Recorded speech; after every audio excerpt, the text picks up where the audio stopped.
नमस्कार दोस्तों, यदि मैं आपसे कहूं कि पुतिन की मृत्यु हो चुकी है तो आपका क्या रिएक्शन होगा। जी हाँ दोस्तों, ब्रिटेन की खुफिया एजेंसी के चीफ ने दावा किया है कि पुतिन की मृत्यु हो चुकी है। हालांकि पुतिन गंभीर बीमारी पार्किंसन से पीड़ित है। अब इतने बड़े व्यक्ति बोल रहे हैं तो सच भी हो सकता है। हालांकि रसिया के फॉरेन मिनिस्टर ने पूरी बात को डिनाई कर दिया है और वो यहाँ तक बोल रहे हैं कि पुतिन को कोई बीमारी भी नहीं है। अब ये कितना सच है कितना झूठ अब तो वक्त ही बताएगा। फिलहाल आपका क्या विचार है हमें कमेंट सेक्शन में जरूर बताइएगा। इस वीडियो को लाइक शेयर सब्सक्राइब करना ना भूलें। मिलते हैं अगले वीडियो में। जय हिंद। नमस्कार दोस्तों, जगन्नाथ मंदिर फिर से एक बार चर्चा में आ गया है। चलिए न्यूज को जानने से पहले इसके इतिहास को एनालाइज करते हैं। इसकी स्थापना गंगा डायनेस्टी के रूलर द्वारा 1161 ईस्वी में करवाया गया, जो एक कलिंग आर्किटेक्चर है। इसी खूबसूरती को देखते हुए इंडियन गवर्नमेंट ने टूरिज्म को बढ़ावा देने के लिए कॉरिडोर का निर्माण 2019 में शुरू कर दी थी।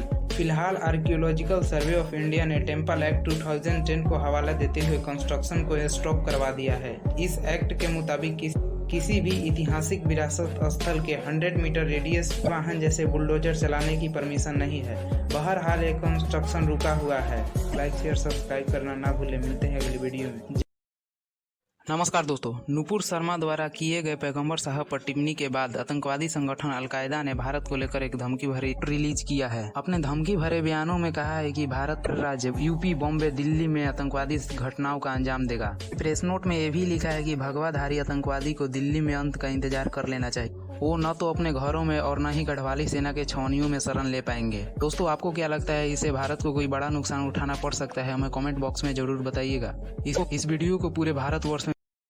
नमस्कार दोस्तों, कैंसर दुनिया के सबसे जटिल बीमारियों में से एक है और सबसे ज्यादा खतरनाक भी है। तो इलाज इसका नहीं निकला था, परंतु अमेरिका के वैज्ञानिकों ने संभव कर दिखाया है। जो बाइडेन के बेटे की मौत कैंसर के कारण हो गई थी। उस समय जो बाइडेन अमेरिका के वाइस प्रेसिडेंट थे और प्रेसिडेंट को ओबामा थे।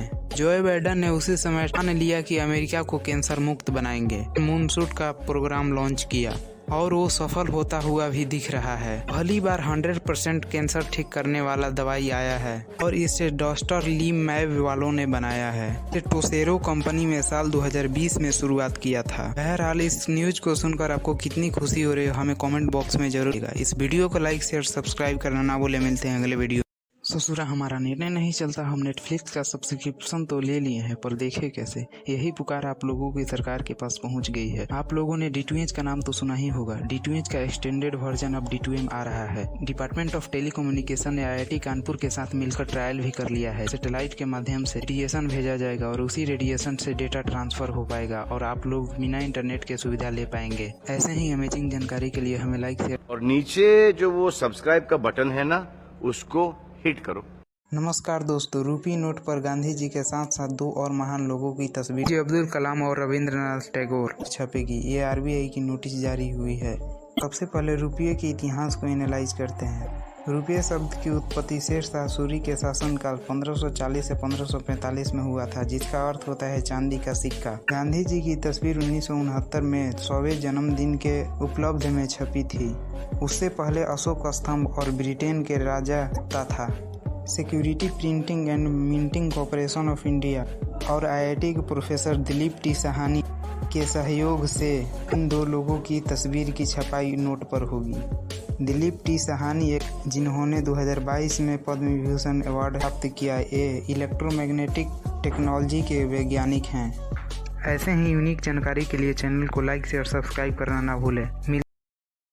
नमस्कार दोस्तों, डिजिटल करेंसी और क्रिप्टो करेंसी को हम लोग एक ही मानते हैं, परंतु ऐसा नहीं है। ये एक दूसरे से बहुत ज्यादा अलग है। इसलिए डिफरेंस को समझ। करेंसी सेंट्रलाइज्ड होता है जबकि क्रिप्टो करेंसी डिसेंट्रलाइज्ड होता है। नंबर 2, लीगल फ्रेमवर्क द्वारा सराउंडेड होता है। लीगल फ्रेमवर्क द्वारा सराउंडेड नहीं होता है। ट्रांजैक्शन डायरेक्टरीज सीक्रेट होता है, जबकि क्रिप्टो करेंसी में transaction directories visual to all होता है। डिजिटल करेंसी फुली इनक्रिप्टेड होता है, जबकि डिजिटल करेंसी इनक्रिप्टेड नहीं होता है, जबकि क्रिप्टो करेंसी हाईली इनक्रिप्टेड होता है। मैं आशा करता हूँ कि आपको डिजिटल करेंसी और क्रिप्टो करेंसी में अंतर पता चल गया होगा। इस वीडियो और नीचे जो वो सब्सक्राइब का बटन है ना, उसको हिट करो। नमस्कार दोस्तों, एक पिता परेशान है जो युद्ध में भी कभी परेशान नहीं होता था।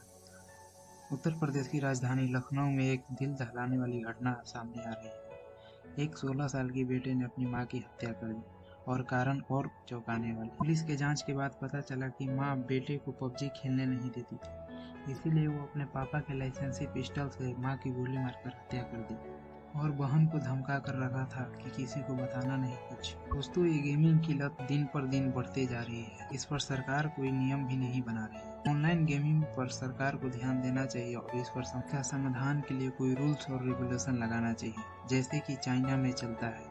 चाइना में एक रूल के अनुसार बच्चे को सप्ताह में 3 घंटे गेम खेलने की अनुमति है। क्या भारत नमस्कार दोस्तों, आजकल विपक्ष द्वारा जातिगत जनगणना की मांग जोरों शोरों से की जा रही है। चलिए जातिगत सेंसस को इतिहास को देखते हैं। सबसे पहले दशकीय जातिगत जनगणना 1881 ईस्वी में हुआ था। आखिरी बार 1931 में ब्रिटिश शासनकाल के समय हुआ था। आजाद भारत में 2011 की जनगणना सोशियो इकोनॉमिक कास्ट सेंसस पर आधारित। तो सवाल आता है कि आखिर जातिगत जनगणना क्यों की जाती है। अंग्रेजी को तो यही नीति ही थी कि वोट डालो और राज करो। जातिगत जनगणना बंद क्यों कर दी। जातिगत जनगणना इसलिए बंद कर दी क्योंकि 1931 का डाटा एनालाइज करने पर भारत में 40 जातियां थी और 2011 के डाटा एनालाइज करने पर और चौंकाने वाली डाटा आती है। में जातियों की संख्या 2011 के डाटा के अनुसार 46 लाख। तो एक और सवाल आता है कि आजकल क्यों जातिगत जनगणना की मांग हो रही है। विभिन्न पॉलिटिकल पार्टी का कहना है कि हम लोगों को प्रोग्रेस देखने के लिए जातिगत जनगणना और रिजर्वेशन देने के लिए जातिगत जनगणना करवा रहे हैं और कई पॉलिटिकल पार्टी अपने वोट बैंक के लिए भी जातिगत जनगणना की मांग कर रहे हैं। इस पर आपका क्या विचार है, हमें कमेंट सेक्शन में साझा कर सकते हैं। ऐसे ही पॉलिटिकल में